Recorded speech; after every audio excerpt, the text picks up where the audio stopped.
In the heart of a small town, where the sun embraced the streets with its golden rays, lived a man named Eddie.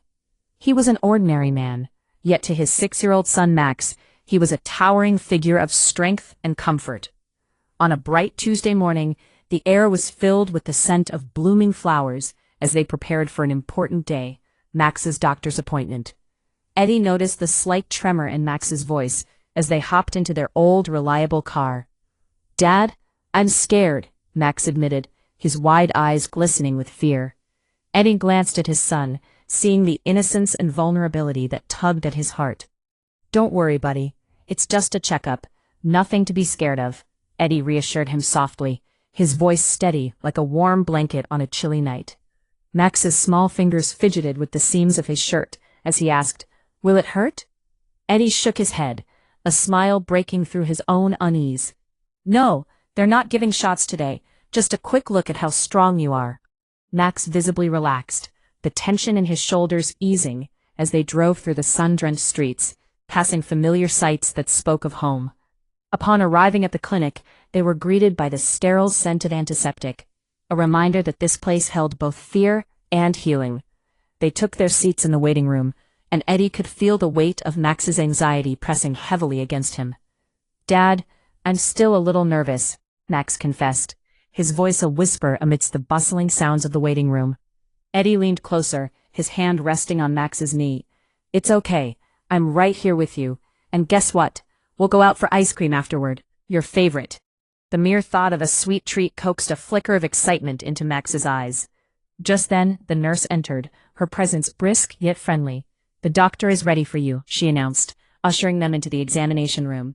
As they followed, Max clung to Eddie's hand, seeking the security only a father could provide. In the dimly lit room, the nurse left them with a promise: "The doctor will be with you soon." Max hopped onto the examination bench, his small body tense as he sat beside his father. "Thanks for being here, Dad," Max said, sincerity spilling from his innocent heart. Eddie chuckled softly, ruffling Max's hair. "Don't mention it, buddy. That's what fathers do." They exchanged smiles, a silent agreement forged in love. As a few minutes passed, Eddie's curiosity led him to the examination table. With a playful grin, he lay back on it, calling to Max. "Come here, buddy." Max, ever eager for connection, scampered up and laid his head on Eddie's chest. Eddie held him close, feeling the rhythm of their heartbeats sync. "I love you, Max," he said, stroking his son's hair gently. Max looked up, his eyes sparkling. "I love you too, Dad." In that moment, the world outside faded. It was just them, wrapped in a cocoon of fatherly love. Max's tiny fingers began to play with the buttons on Eddie's shirt, and one by one, they popped open, revealing Eddie's bare chest. Max giggled, a sound that filled the room with warmth. But just as the atmosphere turned light, the door burst open, the doctor rushed in, a sense of urgency in the air. Eddie's chest tightened as he felt a sudden shift in energy. Without warning, he stopped breathing. Panic erupted as the doctor yelled, "Clear!"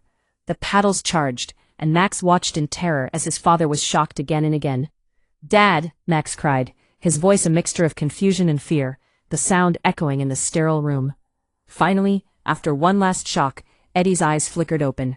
Relief washed over him as he saw Max, tears streaming down the little boy's face. "Max, I'm okay, buddy," Eddie gasped, pulling his son close, wrapping him in a fierce embrace. Max, trembling but relieved, buried his face into Eddie's shoulder. "I thought I lost you, Dad," he whimpered. "I'll always be here for you," Eddie vowed, holding him tighter than ever, their hearts beating as one, a promise of love and resilience in the face of fear.